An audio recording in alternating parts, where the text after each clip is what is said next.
પ્રભુ ઈસુના ગૌરવી નામમાં આજની સવારની સલામ મિત્રો.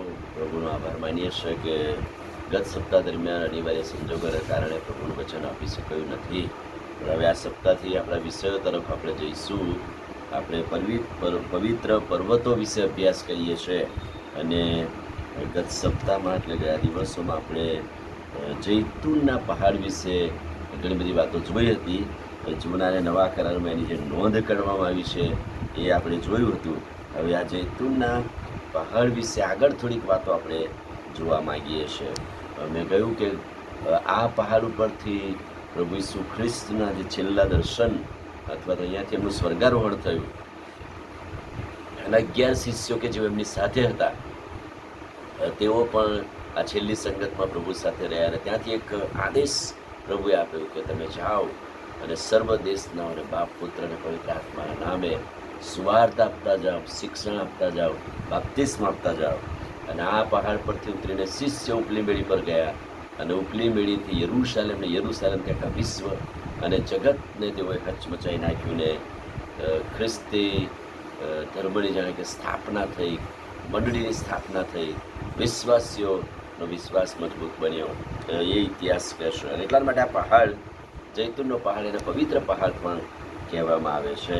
અને એટલે અહીંયા જે બાબતો છે એ કે આ પહાડ ઉપરથી પ્રભુ ઈસુ ખ્રિસ્તે ઘણા બધા સંસ્મરણો બતાવ્યા. એમણે યરૂશાલેમના નાશ વિશે કહ્યું, પોતાના દુઃખ સહન વિશેની વાત કરી અને અહીંથી સુંદર દ્રષ્ટાંતો દ્વારા પ્રભુએ શિક્ષણ પણ આપ્યું.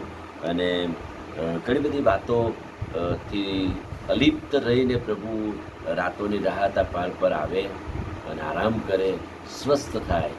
કહેવાય છે કે મોડી રાત પછી પહાડ પર આવે, વહેલી સવારે રોડીએ કે છે કે આ પહાડ પર જાય અને પ્રાર્થના કરે વગેરે વગેરે બાબતો.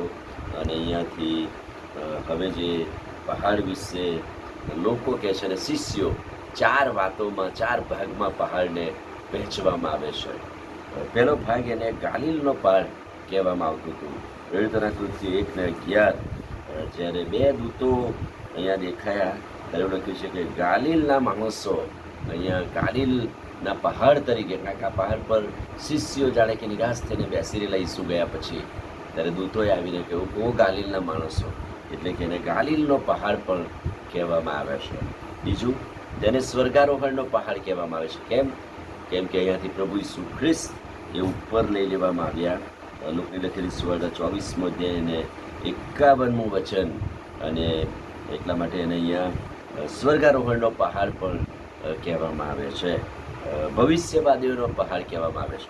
કેમ કે અહીંથી કેટલાક ભવિષ્યવાદીઓની કબરો દેખાય છે કે આવેલી છે. એટલે ઘણા બધા લોકો એને ભવિષ્યવાદીઓ એટલે કે પ્રબોધકોનો કબર પણ ત્યાં હોય છે, એટલે એને ભવિષ્યવાદીઓનો પહાડ એવું નામ આપવામાં આવે છે. અને ચોથી વાત, એને ભ્રષ્ટતાનું શિખર એવું કહેવામાં આવે છે. પહેલો રાજા 11મા અધ્યાયમાં તમે જોજો, સુલેમાન રાજાએ પરદેશી સ્ત્રીઓ સાથે લગ્ન કર્યા અને એમની માનમાં, એમની યાદમાં કહે છે કે ત્યાં મૂર્તિ પૂજા કરાવી, ત્યાં મંદિરો બાંધ્યા અને એ પર્વતો પર કહે છે કે મૂર્તિ પૂજા ઉચ્ચ સ્થાનો બાંધવામાં આવ્યા અને એ ઈશ્વરની વિરુદ્ધ જૂના કરારમાં તમે જોજો.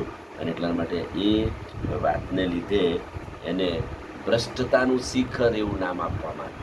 અને એટલે જૈતુનનો પહાડ બાઇબલમાં બહુ પરિચિત છે, પવિત્ર છે, આશીર્વાદિત છે. અને એટલા માટે આ 4 ભાગમાં ઘણા બધા લોકો આ પહાડને વહેંચે છે. પણ મુખ્ય વાત તો એ છે કે આ પહાડ પરથી આખા વિશ્વ અને જગતમાં સુવાર્તાના કામ થયા. આમીન પ્રાર્થના. ભલે પ્રભુ આજે સવારે તમારા અદ્ભુત પવિત્ર વચનના માટે આભાર. વચનના પ્રકાશમાં અમને દોરો. આજનો પવિત્ર દિવસ તમે અમારા માટે આશીર્વાદિત કરો. ધન્ય સ્વામી પ્રભુ ઈશ્વરના નામમાં પ્રાર્થના કરીએ છીએ. સાંભળો ને માન્ય કરો. આમીન. God bless you.